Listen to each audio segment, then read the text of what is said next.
7's on your side right now with a shocking investigation into D.C. food trucks. Food truck vendors reportedly using junk cars to hold illegal parking spots along the street while racking up thousands in unpaid fines. Transportation reporter Sam Sweeney explains why nothing is being done about it.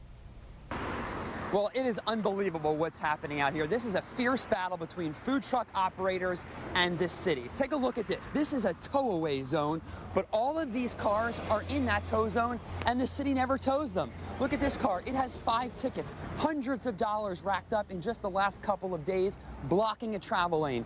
This car has $5,000 in tickets. This car back here, $3,200 in D.C. parking fines. And this car right over here, well, the wind's blowing it over, but it has $7,240 in D.C. parking fines, and the city still rarely calls for a tow truck. This is being held together by ropes. These are considered junker cars, and they're used to hold parking spots for food trucks that show up here later on in the week or on the weekend. We went to the city and we said, why aren't you towing them? And they said, basically, we don't have the resources. Take a look at this video. You can see what happens when they do call a tow truck. We were here. We asked the parking attendant why he's not calling. Eventually, several tow trucks showed up. But what they do is they pin the cars in or they sit in them. And once a person is inside the food truck, they can't tow it. We asked the food truck operators how long they normally leave their cars here. Let's listen. What's the longest you've left a car? Like a month, almost a month and a half.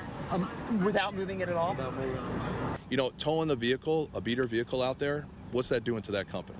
That's a cost of doing business for the company. That's the way they look at it. So how do we really hit that? It's more along how do we enforce the licensing that they have to be able to sell goods in the District of Columbia. Now you may ask, well, why doesn't the city just put a boot on these cars if they don't want to tow them?